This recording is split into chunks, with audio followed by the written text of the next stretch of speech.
Wa an Jabir, dari sahabat Jabir bin Abdullah, semoga Allah meridhai beliau, shalla Mu'adzun bi ashabihi al-isya. Mu'adz, sahabat Mu'adz bin Jabal, semoga Allah meridhai beliau, salat bersama sahabatnya salat Isya. Ini yang saya maksud tadi, satu kisah yang panjang.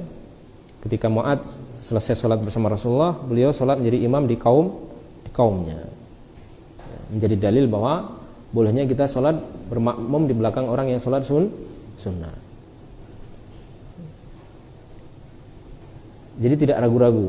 Umpamanya di bulan Ramadan sudah salat tarawih, kita belum salat Isya, apa yang kita lakukan?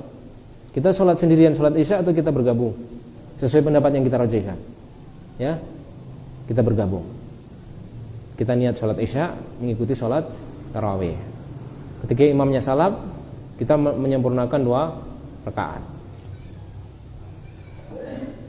Berdasarkan hadis ini, hadis Mu'adz bin Jabal.